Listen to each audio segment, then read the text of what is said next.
El tema de tratamiento del lenguaje, del procesamiento del lenguaje y de la inteligencia artificial aplicada al análisis lingüístico, pues es un tema que está absolutamente en relación con la edición digital y que merece la pena además tratarlo, porque tenemos gente que ha trabajado muchísimo con notable experiencia y que tenemos el privilegio de tener esta tarde aquí. Entonces yo me voy a limitar a presentar a los participantes en esta mesa redonda y a dejar que sean ellos los que os dejen aquí con un pequeño aperitivo de todo lo que hay detrás de cada una de sus labores de investigación.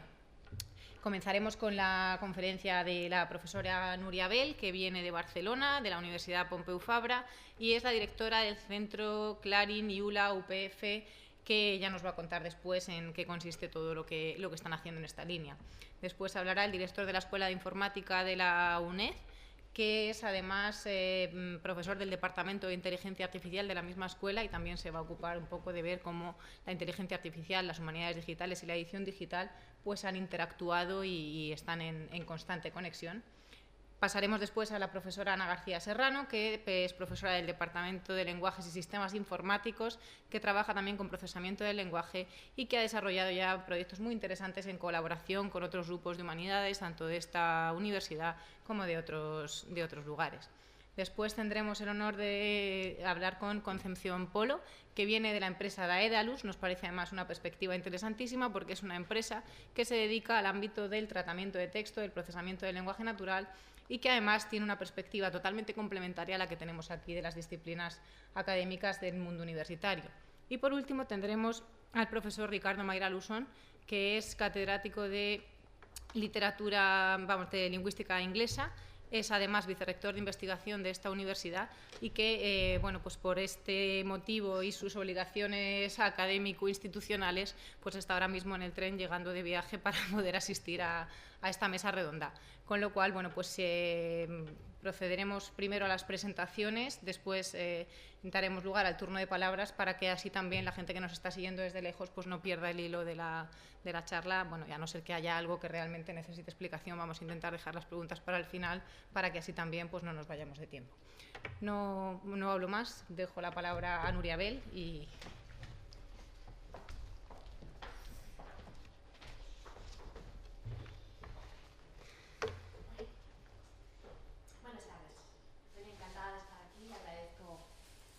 La invitación y la oportunidad de presentar lo que hacemos en el Instituto Universitario de Lingüística Aplicada en Barcelona, en la Pompeu Fabra, y en particular lo que estamos haciendo sobre datos y aplicaciones de procesamiento del lenguaje natural en mi grupo de investigación, que lo llamamos Grupo de Tecnologías de los Recursos Lingüísticos. Bueno, un poco de introducción sobre lo que es el Instituto en la Pompeu Fabra. El Instituto ha trabajado desde su creación en el área de procesamiento del lenguaje natural porque tenía la voluntad de desarrollar recursos lingüísticos en el sentido de datos lingüísticos, textos y anotación sobre los textos para después mejorar o potenciar su explotación. Uno de los elementos clave que ha habido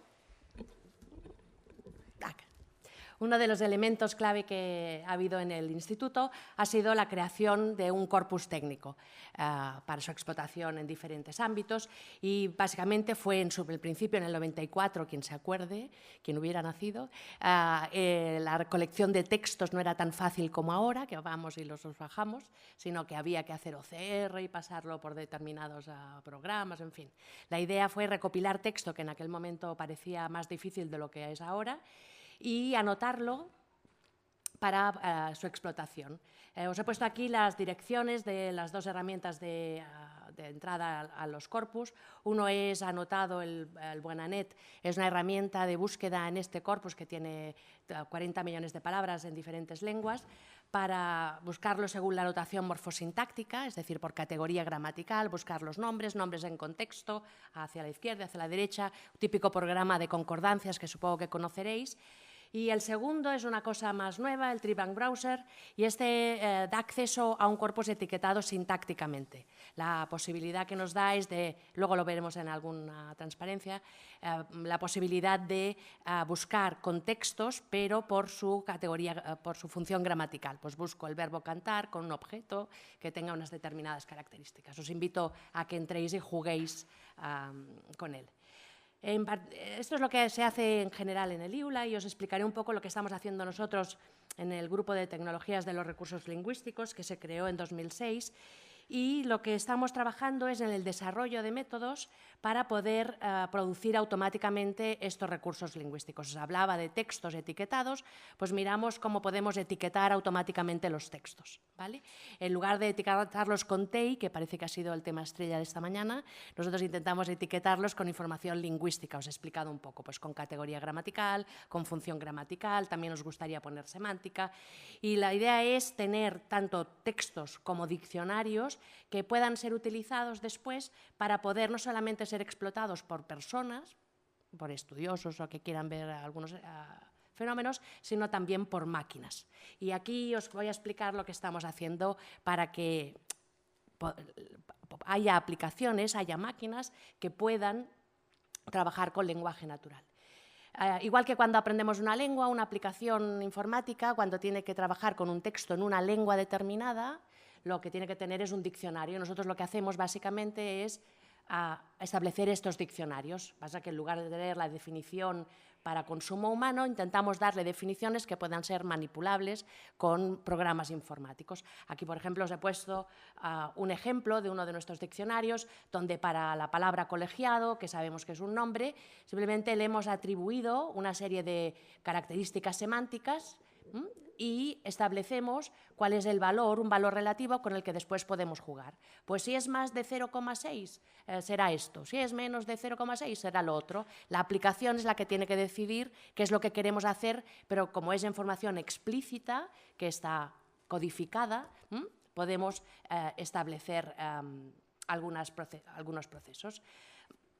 La creación de estos diccionarios, lo normal sería hacerlo a mano y decir, pues colegiado pues es un humano, veis aquí pone Hume, valor del 0,5, o es un proceso, o es un artefacto, pues un artefacto parece que no va a ser, ¿no? Esto en lugar de hacérselo hacer a personas, intentamos inducirlo automáticamente, es básicamente lo que estamos haciendo.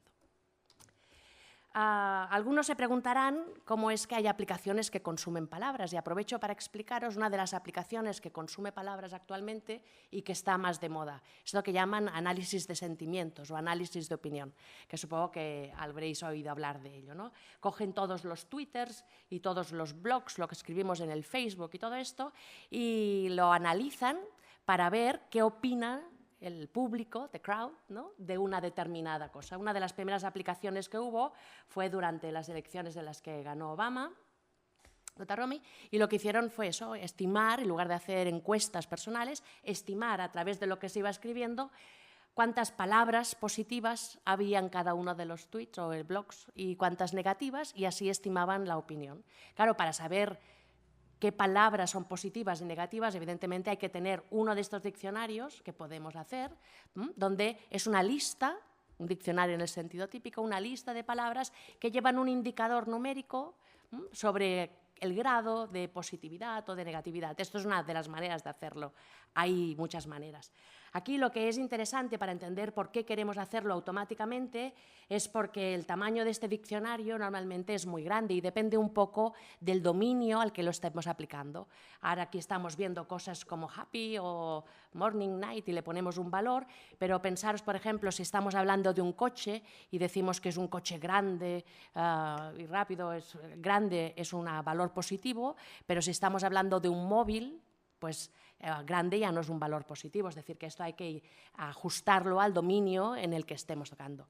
Si esto lo tenemos que hacer para unas 62.000 entradas, o si vemos, por ejemplo, aquí la posibilidad de tener no solamente palabras, sino combinaciones de palabras, como en So Happy o Not Proud, entonces podríamos tener diccionarios de hasta más de 600.000 palabras. Esto para hacérselo hacer a un humano, o varios humanos, o muchos humanos, y rápidamente tiene un coste que es el que intentamos evitar. Y básicamente lo que hacemos es intentar producir estos diccionarios, entre otros, automáticamente para reducir costes.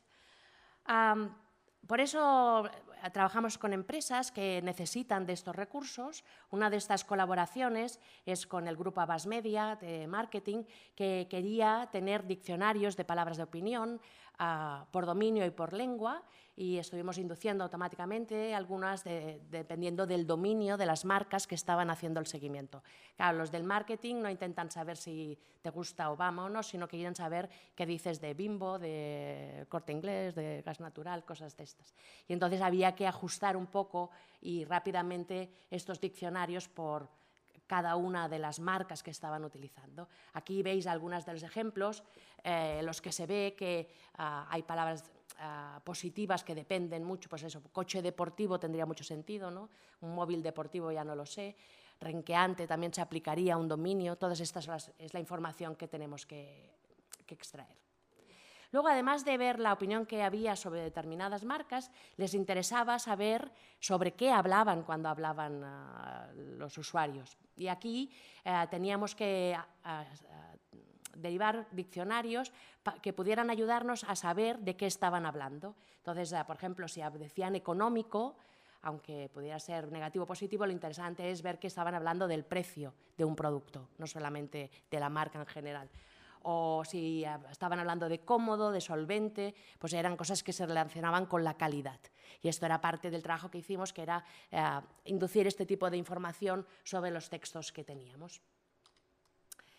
La otra experiencia que hemos tenido también últimamente con empresas es, trabajamos para una empresa de empleo en Internet, uno de estos portales para buscar empleo, Job and Talent, no sé si la conocéis, que también quería establecer pistas o maneras de poder cruzar candidatos y ofertas de trabajo. Por lo tanto, también dependían mucho de las palabras que se ponían tanto en las ofertas como en los currículums de los candidatos. Lo que hicimos fue también intentar establecer combinaciones de palabras que nos permitieran clasificar tanto ofertas como candidatos, porque hay ciertas diferencias. Por ejemplo, esto era parte de las palabras claves que sacamos de algunas de las ofertas, aunque veo que pone candidatos, pero era ofertas, perdonadme. Y aquí vemos pues, que no era lo mismo una para cuestiones de marketing, por ejemplo, que para un ingeniero o un informático o para alguien relacionado con la salud. Podíamos establecer, dependiendo del tipo de palabras que utilizaban en las ofertas, a qué sector se podía parecer. Y esto nos permitía después mirar la posibilidad de encontrar de casar información, ahora sí, del currículum del candidato, de la descripción que hacía el candidato mismo, con las palabras que venían en la oferta. Bueno, es un poco más complicado, pero básicamente se trata de buscar si hay palabras en ambos sitios que son comunes y ponerlas en relación. El tercer caso que tenemos sobre producir palabras para que lo consuman aplicaciones son diccionarios bilingües, la inducción de diccionarios bilingües. Todas las empresas que trabajan en traducción humana, necesitan tener glosarios en las que puedan recopilar la traducción de palabras, sobre todo, pues ya sabéis, de terminología técnica o de palabras de un determinado dominio. Linguatec, esta empresa alemana, lo que quería era producir estos glosarios rápidamente, porque cuando tenía clientes nuevos pues necesitaba poder empezar la traducción rápidamente y crear bases de datos. Otra vez, la idea aquí es que lo que intentamos es reducir el coste temporal, es decir, lo que tardan los humanos en hacerlo, intentamos hacerlo más rápido, aunque siempre estamos pensando en la necesidad de una corrección después por parte de humanos, pero no es lo mismo leerte una lista de unas palabras que ya están más o menos seleccionadas, que puedes además establecer la confianza con la que has encontrado en la pareja, que no tener que crear de nuevo un diccionario leyéndote los textos a mano y todo esto. Os voy a recordar aquí que, por ejemplo, cuando hablamos de este tipo de diccionarios, pues estamos hablando de grandes cantidades, porque son, por ejemplo, para que tengáis una idea, el diccionario de la RAE tiene 93.000 entradas, que parece asequible, pero el diccionario de medicina tiene 52.000 más y técnicas, por lo tanto, esto es lo que intentábamos reducir. Hemos hecho también diccionarios bilingües para traducción automática, que es en lo que estamos trabajando últimamente, para el PARES, que, por ejemplo, es más difícil encontrar diccionarios o incluso textos traducidos. Por ejemplo, para el PAR español-chino tampoco hay tanto traducido y a veces para crear módulos de traducción automática, sobre todo con métodos estadísticos, si no tienes corpus paralelo, no puedes montar un sistema que trabaje. Lo que hacemos entonces es derivar a partir de corpus monolingüe, de corpus cada uno una lengua, a diccionarios bilingües donde se ponen palabras, una palabra y la traducción está en chino. Esta es la dificultad, que no encuentras a tanta gente que te lo corrija. Si alguien dice, no, esto no es, me lo dice porque yo tampoco lo entiendo. Bueno, esto es lo que hemos hecho en diccionarios. La otra cosa que hacemos es añadir información al léxico, como hemos visto al principio. Añadimos información semántica, en el sentido de semántica, que podamos tener un descriptor de a qué se refiere esa palabra. Una de las aplicaciones más comunes y que, de hecho, yo creo que es una de las que más puede servir a las personas en humanidades digitales es el reconocimiento de entidades con nombre, los nombres propios, ¿vale? Bueno, una cosa es ver que es un nombre propio, pero empieza a ser un poco más difícil decidir si es un nombre propio que se refiere a un sitio o a una persona o a una organización. Y esta es una de las tareas que hoy en día se puede hacer. Aquí os he puesto un demostrador que hicimos para el proyecto Dashes, donde intentábamos además hacer una entrada que fuera fácil para las personas que no están acostumbradas a instalarse programas y todo esto, y es un demostrador donde simplemente puedes cargar el fichero con tu texto y te lo devuelve en diferentes formatos. Aquí te da una lista de las entidades que ha encontrado, de los nombres propios, con su atribución, en el caso de lo que lo sepa, pues París sería un sitio, François Hollande sería una persona, igual que Mr. Hollande puede reconocer diferentes, o French pues no sabría lo que es exactamente, pero lo daría también como un nombre propio, supongo que sería la lengua. El texto está aquí. Puedes tener la lista o puedes también obtener el texto con esa anotación. Aquí veis que hay, espero que lo podáis ver, pone Mr. Hollande /person y es que pone en el texto mismo la atribución que le hemos dado, lo señala y pone, añade, enriquece el texto con esa información. La otra manera de utilizar este tipo de herramientas que identifican entidades con nombres es para producir texto anonimizado. Supongo que sois conscientes de que no todo el mundo puede dar sus textos porque algunos contienen datos privados y entonces es una obligación y hay que hacer que es eliminar cualquier dato personal que pueda haber. Este tipo de herramientas de anonimización están utilizándose para precisamente vaciar de contenidos privados, digamos así, nombre o cosas que permitan identificar a las personas de las que se habla, pero aún así ser capaces de trabajar sobre el texto. Una de las áreas donde se está haciendo esto es en el análisis de informes clínicos. Tú no puedes mirar un informe clínico ni procesarlo porque contiene datos del paciente, pero si eliminamos datos del paciente, entonces es posible, por ejemplo, reconocer enfermedades, síntomas y ponerlos en relación con tratamientos, medicinas, fármacos. Por ejemplo, se está haciendo para la detección de fraude.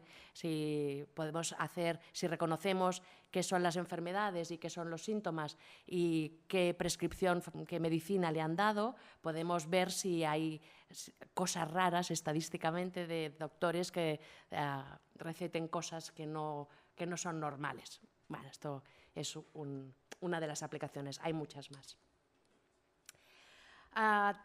Como hemos visto al principio, otra de las cosas que hacemos es añadir información semántica dependiendo del dominio para que después haya aplicaciones de estas que cuando queramos reconocer qué es cada cosa en un texto pueda saber las posibilidades, qué cosas puede ser, sobre todo determinado con el dominio, porque a veces el valor semántico, igual que reconocíamos sitios o personas, a veces el valor semántico, ahora no de los nombres propios, sino de los nombres comunes, puede variar dependiendo del dominio. Por ejemplo, aquí os he puesto la palabra reestructuración en un corpus que coleccionamos automáticamente de 46 millones de palabras sobre medio ambiente y en otro de 53 millones, casi 54, sobre legislación. Y aquí veréis que en la inducción se detectan ciertas diferencias. Pues reestructuración mientras que en medio ambiente se refiere a un proceso o a una abstracción, en legislación el valor de abstracto aquí ya es menos importante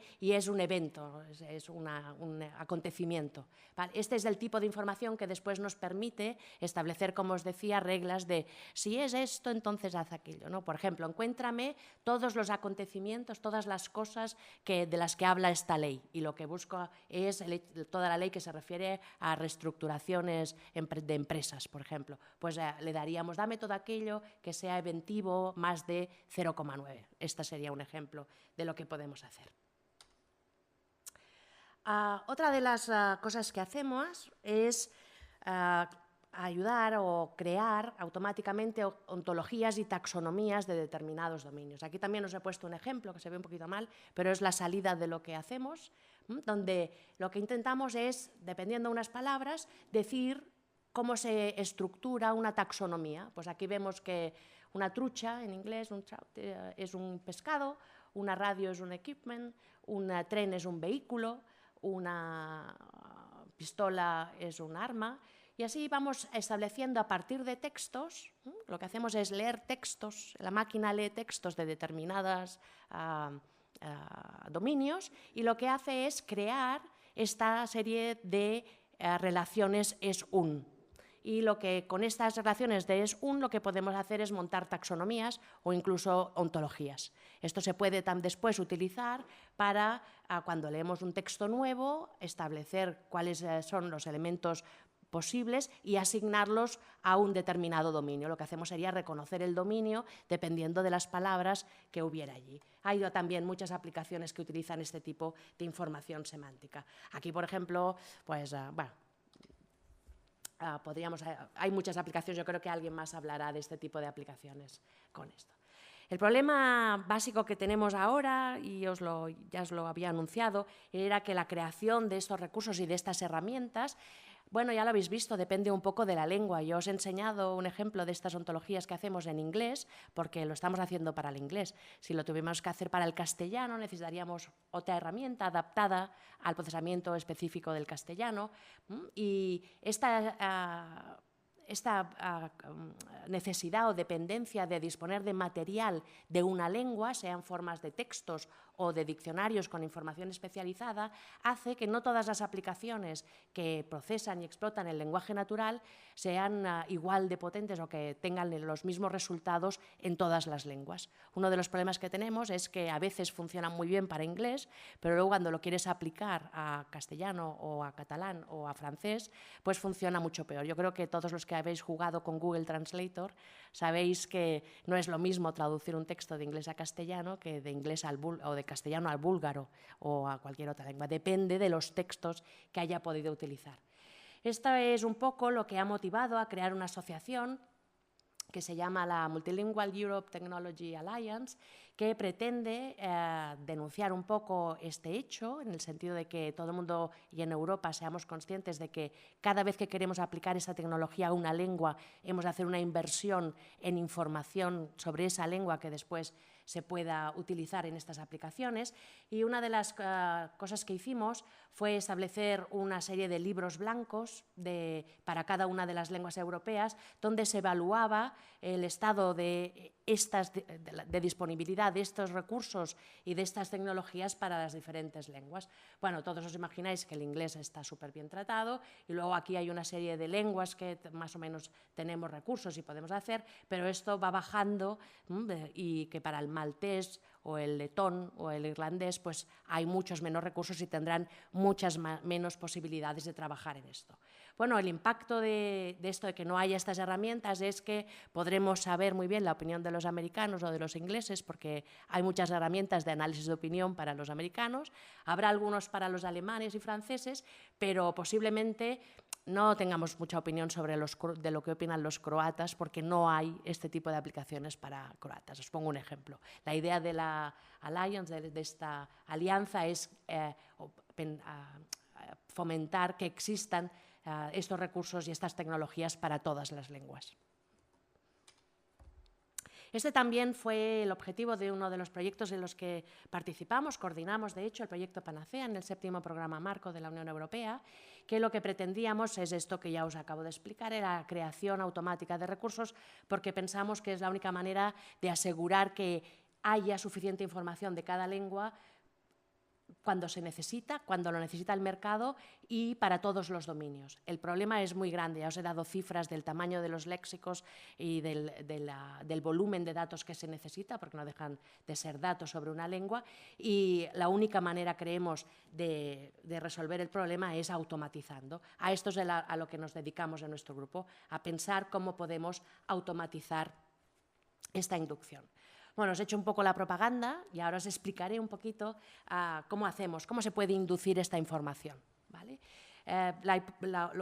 Trabajamos en lo que Harris definió como la hipótesis distribucional. Harris, informático pero también lingüista, estableció como hipótesis distribucional, y era pensar que las palabras que aparecen en los mismos contextos tienden a tener significados parecidos. Yo creo que todos con cualquier herramienta de concordancias podemos hacer la prueba.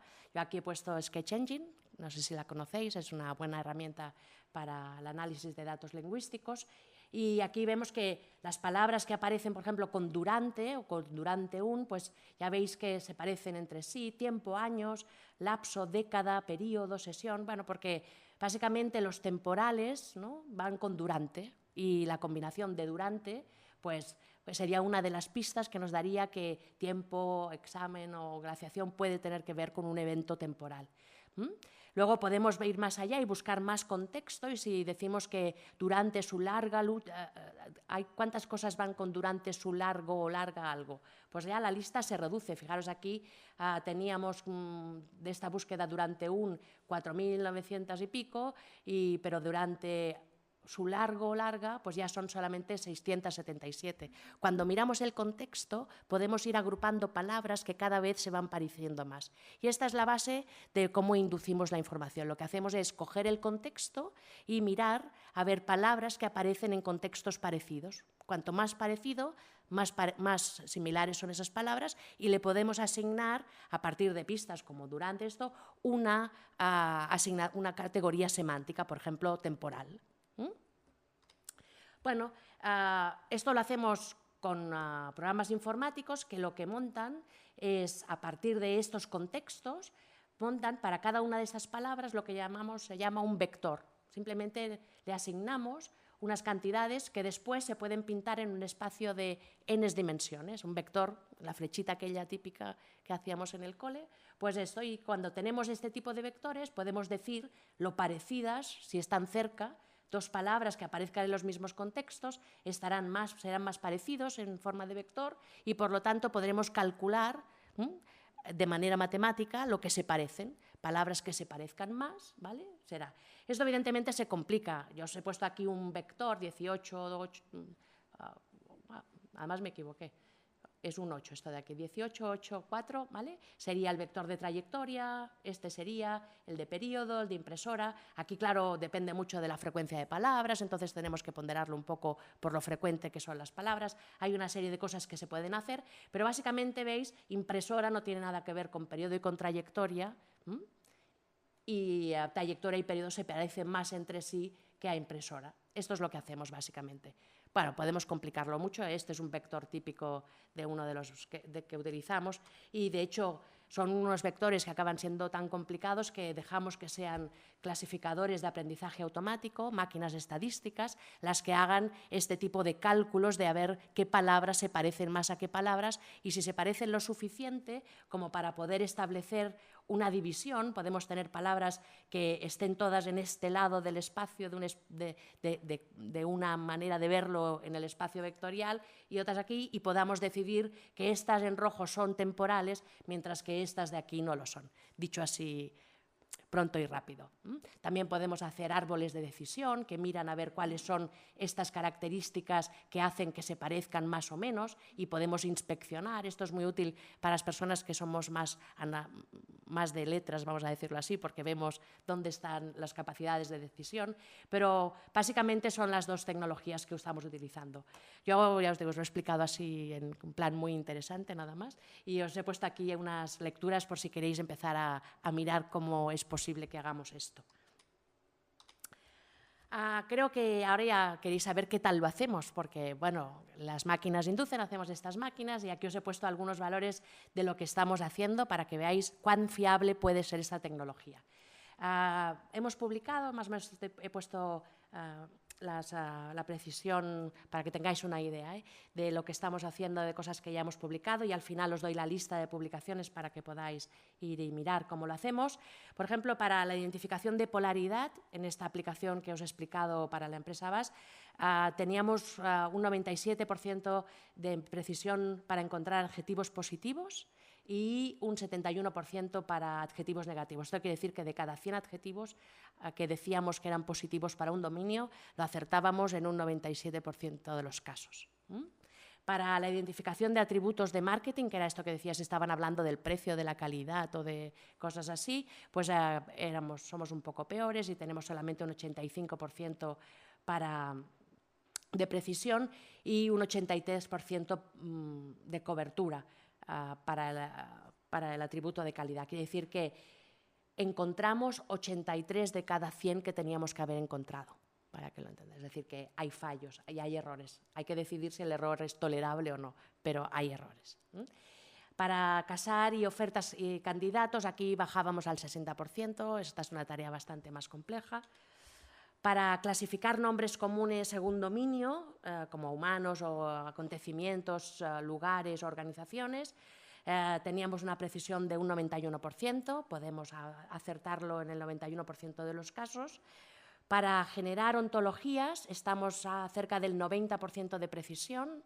Cuando decimos que es un pez o una cosa de estas, nos estamos acercando al 90%. Y lo que es más importante en este caso, porque aquí no todo el mundo consigue hacerlo también, estamos haciendo el 91% de los casos que tendríamos que encontrar. Y para la generación de diccionarios bilingües, el que hicimos para alemán e italiano que os he enseñado, estábamos al 86% de precisión. Había cosas que decíamos que eran y no eran. Y en el último hemos cambiado un poco la tecnología y ahora utilizando cosas nuevas que han salido, estamos consiguiendo una precisión del 90% para chino-español, lo cual, teniendo en cuenta que hay pocos materiales, yo es uno de los resultados de los que estoy más contenta en estos momentos. Esto está por publicar, todavía saldrá ahora en un workshop de la Sociedad Española de Procesamiento del Lenguaje Natural este otoño, que se celebra en Alicante. Sí, ¿verdad? Alicante. Bueno, este es el tipo de trabajo que hacemos en la parte de investigación. Y, de hecho, una de las cosas que decidimos es que ya que estábamos trabajando con todas estas herramientas y consiguiendo estos recursos, queríamos que todos los que trabajaran con palabras tuvieran acceso a este tipo de herramientas y de recursos y que pudieran trabajar con ellos. Y estamos relacionados con una de las iniciativas también a nivel europeo que ha recibido diferentes subvenciones de la Unión Europea, primero en forma de un proyecto del 7º programa marco y ahora también con fondos europeos FEDER, que es poner todas estas herramientas y estos recursos que vamos creando como infraestructura para los que quieren trabajar en la explotación de textos. La idea es que puedas acceder directamente a la información y a la herramienta misma que te permite probar esa tecnología. Una de las cosas que nos dimos cuenta es que la información sobre la tecnología y sobre quienes utilizan la tecnología está separada, es decir, quien hace un estudio en historia o en filología y utiliza una herramienta de reconocimiento de nombres propios, de estas entidades con nombre, normalmente no pone qué herramienta ha puesto, pero no da ninguna información.